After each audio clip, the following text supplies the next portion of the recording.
ఇక ఏపీలో సంచలనం రేపిన లిక్కర్ స్కామ్ కేసులో ఎంపీ మిథున్ రెడ్డికి బెయిల్ మంజూరైంది. 2 లక్షల పూచీకత్తుతో విజయవాడ ఏసీబీ కోర్టు బెయిల్ మంజూరు చేస్తుంది. లిక్కర్ కేసులో ఏ పోరుగా మిథున్ రెడ్డి ఉన్నారు. దాదాపు 71 రోజుల పాటు రాజమండ్రి సెంట్రల్ జైలు రిమాండ్ ఖైదీగా ఉన్నారు. బెయిల్ రావడంతో రేపు జైలు నుంచి ఆయన విడుదలయ్యే అవకాశం ఉంది. పూర్తి వివరించేందుకు మా కరెస్పాండెంట్ శ్రీరామూర్తి ఫీల్డ్లో సిద్ధంగా ఉన్నారు. శ్రీరామూర్తి, ఇంకా ఎటువంటి నిబంధనలు విధించింది బెయిల్ ఇస్తూ, ఇంకా ఏం చెప్పింది కోర్టు? సతీష్, గత 69 రోజులుగా రాజమండ్రి సెంట్రల్ జైల్లో ఏదైతే లిక్కర్ స్కామ్లో అరెస్ట్ అయిన ఎంపీ మిథున్ రెడ్డి రిమాండ్లో ఉన్నారు. అయితే మధ్యంతర బెయిల్ తోటి ఒక 5 రోజులు ఉపరాష్ట్రపతి ఎన్నికల్లో ఓటు వేసేందుకు ఆయన మధ్యంతర బెయిల్లో 5 రోజులు విడుదలయ్యి మళ్ళీ రాజమండ్రి సెంట్రల్ జైల్లో లొంగిపోయిన పరిస్థితి. అయితే ఆయన వేసిన బెయిల్ పిటిషన్ సంబంధించి ఇప్పటికే 2-3 సార్లు వాయిదాలు పడ్డప్పటికి కూడా ఈరోజు బెయిల్ పిటిషన్ మీద విజయవాడ ఏసీబీ కోర్టు తీర్పునిచ్చింది. ఆయనకి బెయిల్ మంజూరు చేసింది. 2 లక్షల రూపాయల పూచీకత్తుతోటి బెయిల్ మంజూరైంది. అయితే మరి కాసేపట్లో రాజమండ్రి సెంట్రల్ జైలు నుంచి, ఇప్పుడు మనం రాజమండ్రి సెంట్రల్ జైలు దగ్గరే ఉన్నాం, ఇక్కడ భారీ బందోబస్తు ఏర్పాటు చేశారు. ఎవరో కూడా జైలు దగ్గరికి రాకుండా ఇక్కడ బ్యారికేడ్లు కూడా పెట్టిన పరిస్థితి ఉంది. అయితే ఇప్పటికే ఇక్కడికి ఇంకా కాగితాలు చేరుకోవాల్సి ఉంది. ఆ కాగితాలు చేరుకున్నట్లయితే మిథున్ రెడ్డిని రాజమండ్రి సెంట్రల్ జైల్లో నుంచి ఇప్పుడే విడుదల చేయనున్నారు. ఆయన 6:30 గంటల తర్వాత ఇక్కడి నుంచి రాజమండ్రి ఎయిర్పోర్ట్ నుంచి హైదరాబాద్ బయలుదేరతారని కూడా సమాచారం ఉంది. అయితే గత జూలై 19వ తారీఖున లిక్కర్ స్కామ్ కేసులో A4గా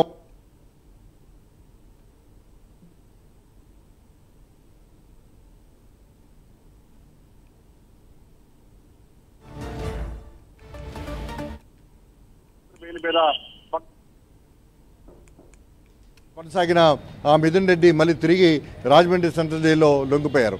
అయితే ఈ రోజుల్లో చూసినట్లయితే ప్రతి వారం కూడా 3 నుంచి 4 అంటే ములాఖాతులు జరిగిన పరిస్థితి ఉంది.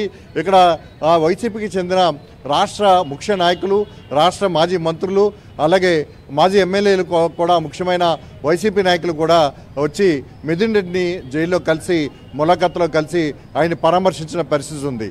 అయితే ఇక్కడ పరామర్శించిన వారిలో ముఖ్యంగా బొత్స సత్యనారాయణ, మాజీ మంత్రులు కురసాల కన్నబాబు, గోవర్ధన్ రెడ్డి, గొల్లపల్లి సూర్యారావు, ఇలా పలువురు మాజీ మంత్రులు కూడా ఆయన్ని కలిసిన పరిస్థితి ఉంది. అయితే ఇక్కడ మిథున్ రెడ్డి ఉభయ గోదావరి జిల్లాలకు సంబంధించి గత కొన్ని సంవత్సరాలుగా వైసీపీ అధికారంలో ఉండగా ఇక్కడ పార్టీ సమన్వయకర్తగా వ్యవహరించి 2 జిల్లాల్లోని 34 అసెంబ్లీ నియోజకవర్గాల్ని, అలాగే ఈ 5 పార్లమెంట్ నియోజకవర్గాల్లో కూడా ఆయనే సమన్వయం చేసిన పరిస్థితి. పార్టీని ఇక్కడ నడిపించడంలో ఆయన కీలకంగా వ్యవహరించిన పరిస్థితి. ఈ నేపథ్యంలో చూసినట్లయితే మిథున్ రెడ్డి అరెస్టు తర్వాత అనేక మంది నాయకులు ఆయన్ని ములాఖాతులో కలిసేందుకు వచ్చి కలిసిన పరిస్థితి ఉంది. అంటే ముఖ్యంగా మాజీ మంత్రి పెద్దిరెడ్డి రామచంద్రారెడ్డి మిథున్ రెడ్డి తండ్రి. అయితే రామచంద్రారెడ్డి పలుమార్లు ఇక్కడ రాజమండ్రి సెంట్రల్ జైలుకు వచ్చి ఇక్కడ మిథున్ రెడ్డిని పరామర్శించడం, ఇక్కడే ఒక క్యాంపు కార్యాలయాన్ని మిథున్ రెడ్డి వర్గీయులు అలాగే వైసీపీ ముఖ్య నాయకులు ఏర్పాటు చేసుకోవటం, అక్కడి నుంచి ఇక్కడికి సంబంధించిన భోజనం పంపించడం కానీ, ఇతర బెయిల్ కార్యకలాపాలు పర్యవేక్షించడం కానీ కొనసాగించిన పరిస్థితి ఉంది.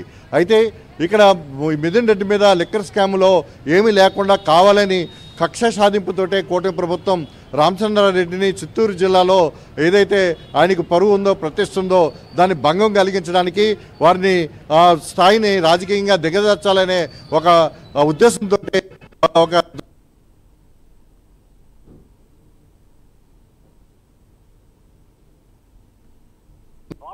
పరిస్థితి ఉంది. ఈ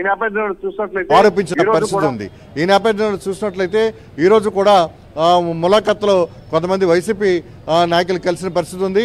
అయితే మధ్యాహ్నం విజయవాడ ఏసీబీ కోర్టులో ఆయనకి మిథున్ రెడ్డికి ఏసీబీ కోర్టు బెయిల్ మంజూరు చేయడంతో ఇప్పుడు విడుదలకి మరి కాసేపట్లో విడుదల కానున్నారు.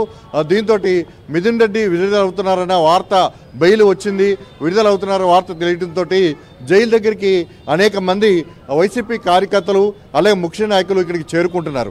ఈ నేపథ్యంలో చూసినట్లయితే రాజమండ్రి సెంట్రల్ జైలు దగ్గర ఇక్కడ దూసుకుని ముందుకు రాకుండా, ఆయన వచ్చిన వెంటనే జైలు దగ్గర స్వాగతం పలకడానికి ఆస్కారం లేకుండా ఇక్కడ దూరంగా సీతారెడ్డి జంక్షన్ లో ఇక్కడ వైసీపీ శ్రేణులందరూ కూడా bike right. Thank you Sriramurthy.